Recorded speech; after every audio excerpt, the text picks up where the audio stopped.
আসসালামু আলাইকুম রহমতুল্লাহি ওবারাকাতু। প্রিয় ভাই ও বোনেরা, 30 পর্বের কোরআন শিখার আজকে 18তম পর্বে সবাইকে স্বাগতম। আশা করি আল্লাহ তাআলার রহমতে আপনারা সকলে ভালো আছেন।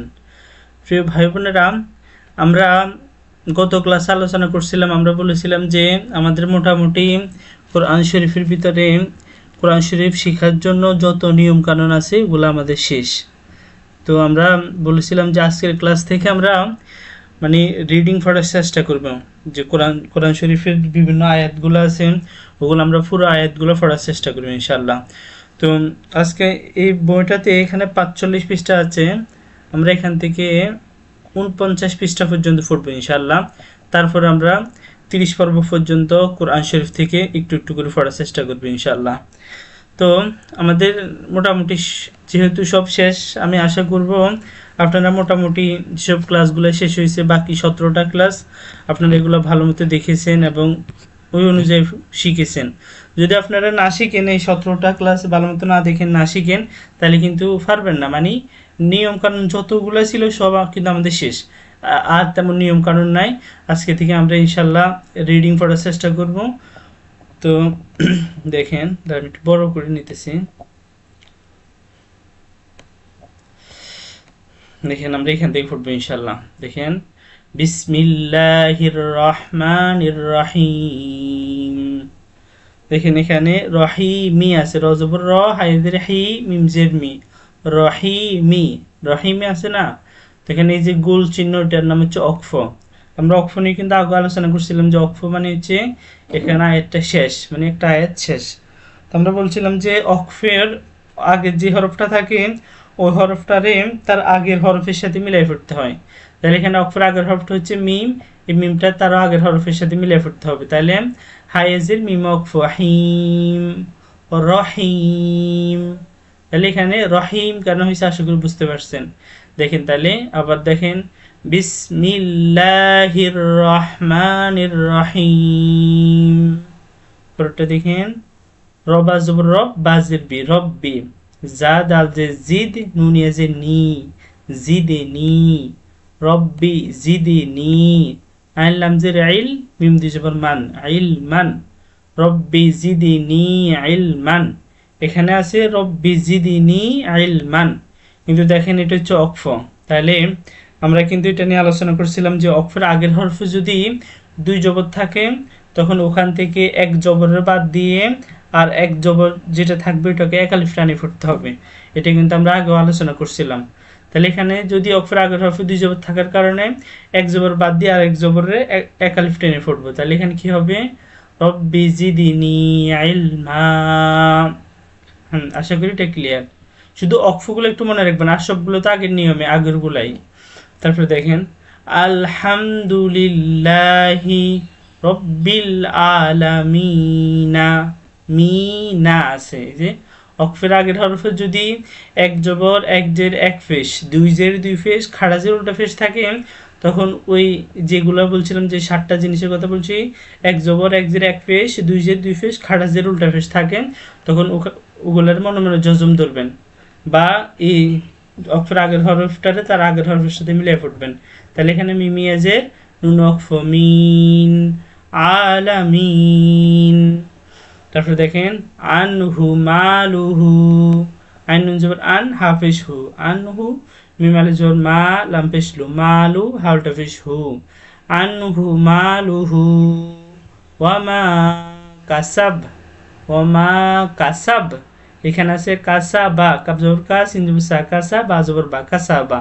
কিন্তু অক্ফের আগের হরফে একটা জবর থাকার কারণে ওই জবরটার আমরা মনে মনে জজম ধরে নিছি। তাহলে সিনে জবর বাই অক্ফ বলতে পারি, অথবা সিন বা জবর সাব, কাসাব।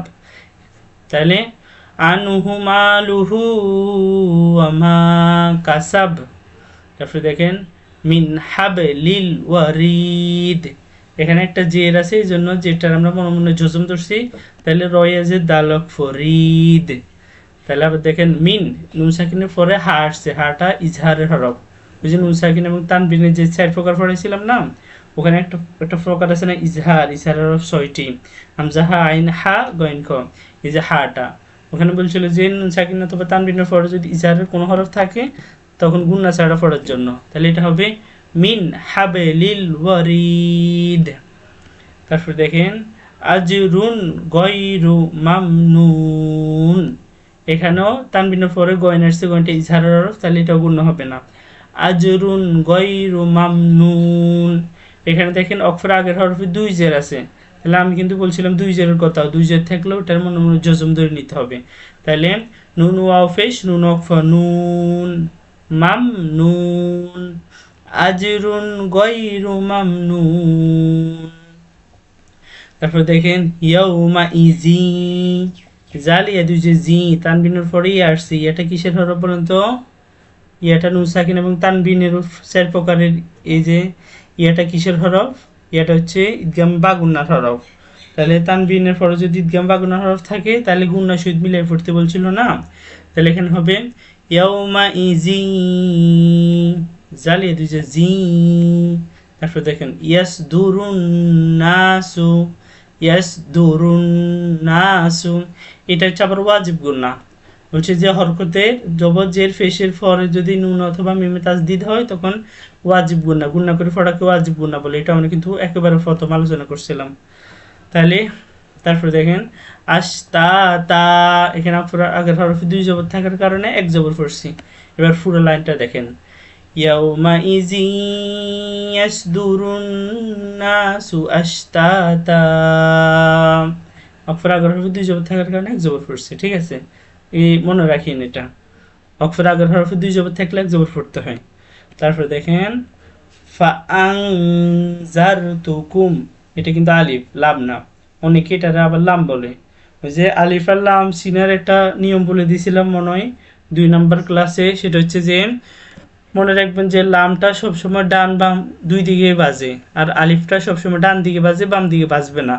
যদি দেখেন যে বাম দিকে একটু ফাঁকা আছে তাহলে বুঝবেন যে ওইটা হচ্ছে আলিফ, তাহলে এটা হচ্ছে যেহেতু ফাঁকা আছে তাহলে এটা আলিফ, তাহলে এটা হবে ফাআনজারতুকুম, নুন সাকিনের পরে জাল আসছে, জালটা ইজহারের হরফ। ফাআনজারতুকুম নারান তালাজ্জা, তানবিনের পরে তা আসছে, তাটা ইকফার হরফ, এজন্য নারং তালাজ্জা। আর অক্ষর আগের হরফে খাড়া জবর থাকলে যেভাবে সেভাবে পড়বেন, কিন্তু খাড়া জের অথবা উল্টো ফেস থাকলে ওটার মনে মনে জজম ধরবেন। তারপর দেখেন ওয়াহুয়াল গফুরুল ওয়াদুদ, দাল ওয়াফেশ দাল ওয়াকফদুদ ওয়াদুদ, ওয়াহুয়াল গফুরুল ওয়াদুদ, তাহলে এখানে 4 লাইন হয়েছে। তারপর দেখেন ফাসল্লি লিরাব্বিকা ওয়ানহার, এখানে তো অক্ষর আগের হরফে জজম আছেই, এই জন্য আর মনে মনে কিছু ধরা লাগে নাই, ঠিক আছে? তাহলে এটা হবে ফাসল লিলি, এতে ফাজর ফা সদ লাম জবর সল, ফাসল লাম জের লি লাম জের লি লিলি, ফাসল লিলি রাব্বিকা ওয়ানহার। তারপরটা দেখেন মা আবাদতুম, এখানে বাজে তার সাথে বাজে, দালের সাথে বাজে নাই। আমরা বলছিলাম যে যদি জজমা তাজিদ একই সঙ্গে থাকে তাহলে তাজিদটারে পড়তে হয়, মনে আছে আপনাদের? তাহলে দেখেন জজমা আছে তাজিদও আছে জবর উপরে, তাহলে আমরা তাজিদটারে পড়ছি, তাহলে বাটারে যে আমরা তার সাথে একসাথে করছি, তাহলে এটা হবে মা আবাদতুম।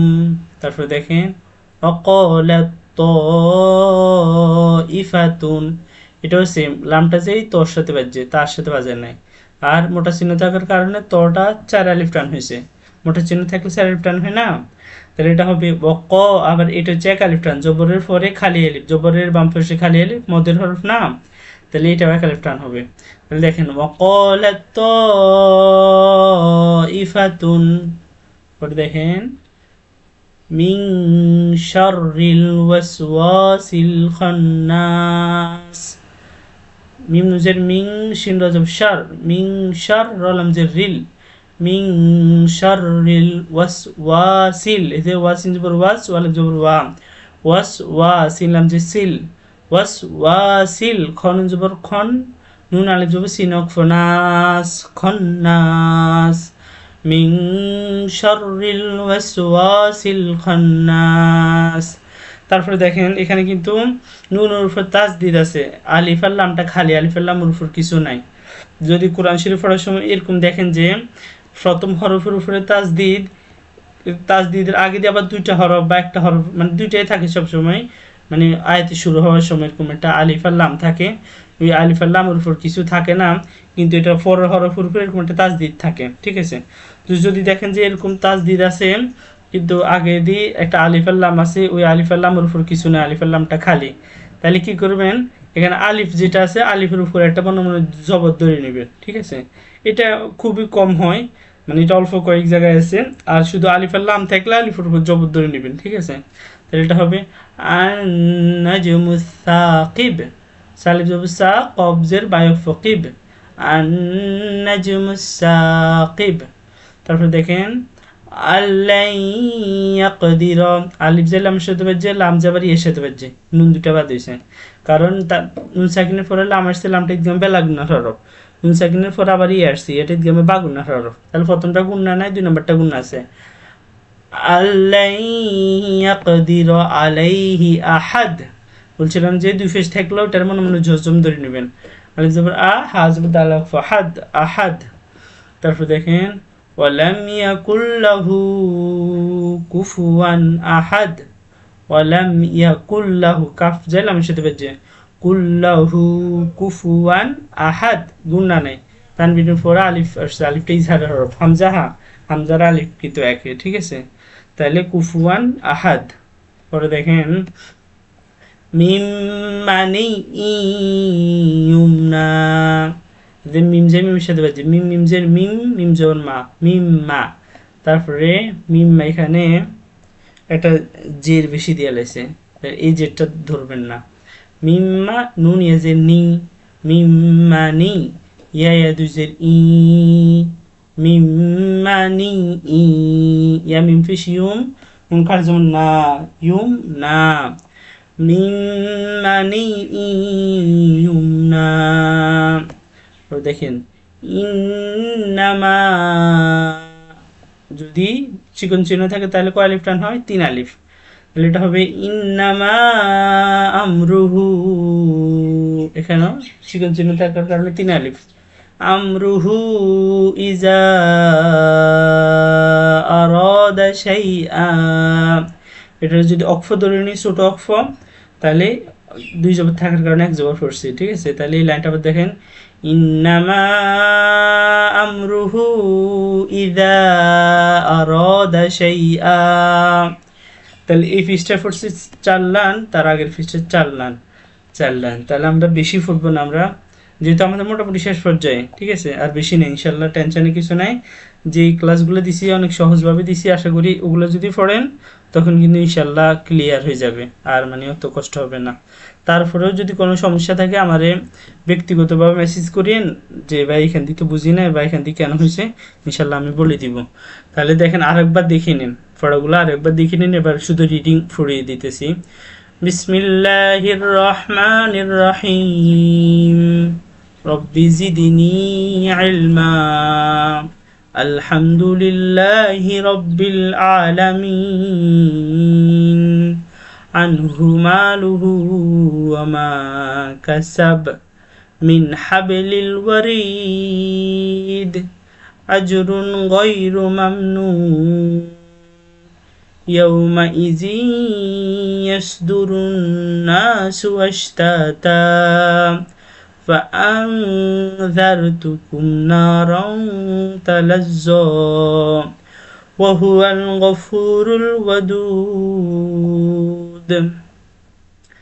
فصل لربك وانحر ما عبدتم وقالت طائفة من شر الوسواس الخناس النجم الثاقب النجم الثاقب ألن يقدر عليه أحد ولم يكن له كفوا أحد من مني يا يزيد তাহলে মিম্মানি ইউমনা ইন্নামা আমরু, ইজা আরাদা শাইআ।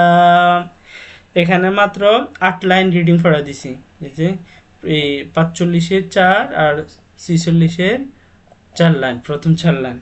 তাহলে এই 8 লাইন একটু মানে ফুটবেন। এগুলো কিন্তু সব কোরআন শরীফের আয়াত, দেখছেন আলহামদুলিল্লাহ রাব্বিল আলামিন, এই যে রব্বি জিদনি ইলমা, ইয়াউমা ইজি ইয়াসতুরুনা, সেগুলো সব কোরআন শরীফের আয়াত, মানে কোরআন শরীফ থেকে বাইরের কিছু দেই নাই। তো এগুলো যখন আপনি রিডিং পারবেন তখন ইনশাআল্লাহ অটোমেটিক আপনি কোরআন শরীফটা রিডিং করতে পারবেন। তো আশা করি সবাই একটু আমার কথাগুলো মানার চেষ্টা করবেন, তাহলে কিন্তু আপনারা শিখতে পারবেন ইনশাআল্লাহ। তো আজকে এই পর্যন্তই, সবাই ভালো থাকবেন, সুস্থ থাকবেন। আসসালামু আলাইকুম ওয়া রাহমাতুল্লাহি ওয়া বারাকাতুহু।